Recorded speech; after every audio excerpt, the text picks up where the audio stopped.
want to thank Mr. Collins and Mr. Naylor for putting this together, but as I sit here today, I can't help but think what an incredible metaphor this room is for the entire process that getting health care and benefits for 9/11 first responders has come to.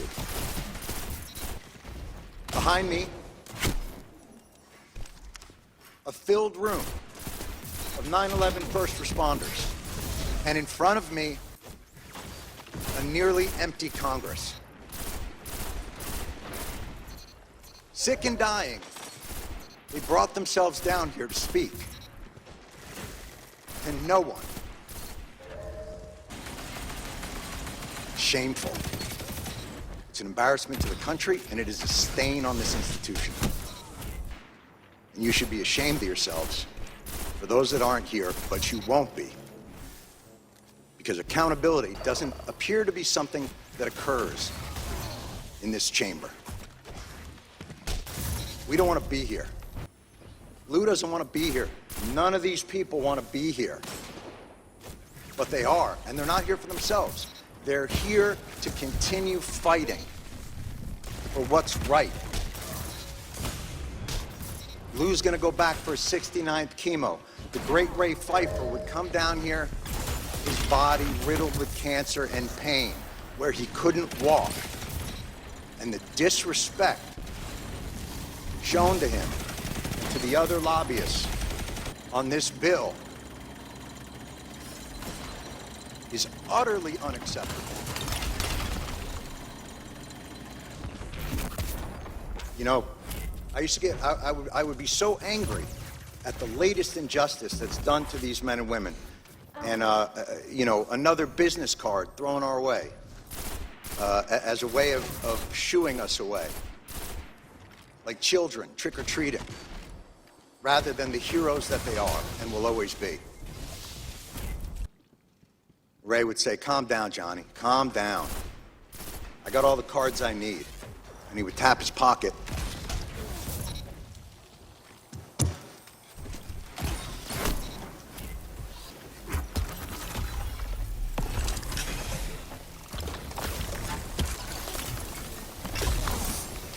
Where he kept the prayer cards.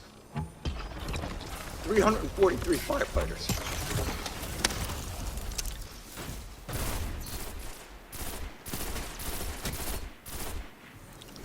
The official FDNY response time to 9/11 was 5 seconds. 5 seconds. That's how long it took for FDNY, for NYPD, for Port Authority, for EMS to respond to an urgent need from the public. 5 seconds. Hundreds died in an instant. Thousands more poured in to continue to fight for their brothers and sisters.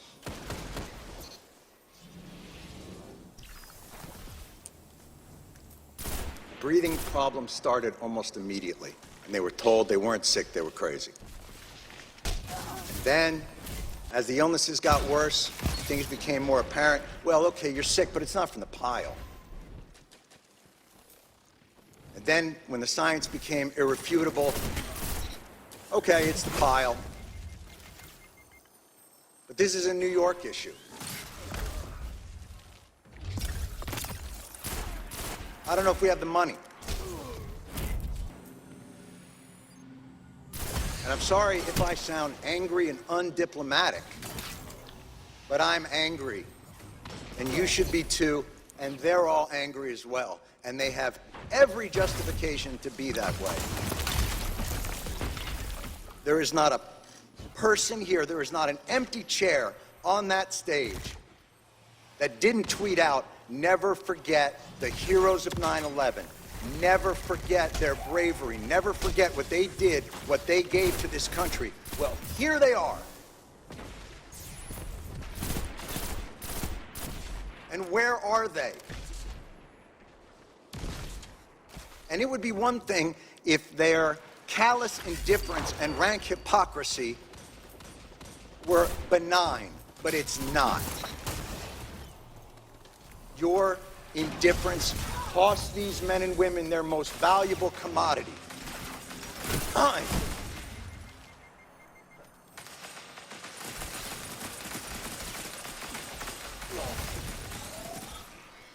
It's the one thing they're running out of.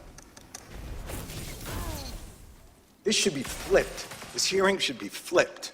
These men and women should be up on that stage, and Congress should be down here answering their questions as to why this is so damn hard and takes so damn long. And why, no matter what they get, something's always pulled back, and they got to come back. Mr. Johnson, you made a point earlier, and it was one that we have heard over and over again in these halls, and I couldn't help but to answer to it, which was, you said, look, you know, you guys are obviously heroes, and 9/11 was a big deal, but, you know, we have a lot of stuff here to do, and, you know, we got to make sure there's money for a variety of disasters, hurricanes and tornadoes, but this wasn't a hurricane, and this wasn't a tornado, and by the way, that's your job anyway. We can't fund these programs, you can. Setting aside that no American in this country should face financial ruin because of a health issue. Certainly 9/11 first responders shouldn't have to decide whether to live or to have a place to live. And the idea that you can only give them 5 more years of the VCF because you're not quite sure what's going to happen 5 years from now, well, I can tell you, I'm pretty sure what's going to happen 5 years from now. More of these men and women are going to get sick, and they are going to die. And I am awfully tired of hearing that it's a 9/11 New York issue. Al-Qaeda didn't shout death to Tribeca. They attacked America and these men and women, and their response to it is what brought our country back. It's what gave a reeling nation a solid foundation to stand back upon, to remind us of why this country is great, of why this country is worth fighting for, and you are ignoring them.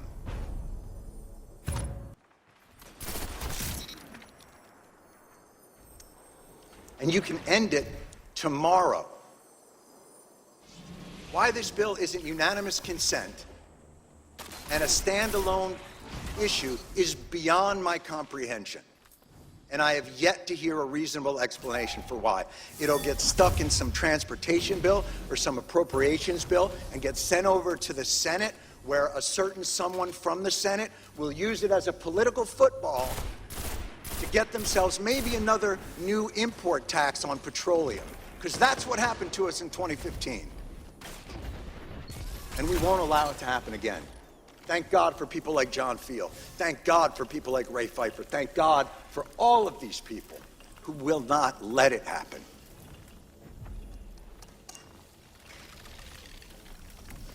They responded in 5 seconds.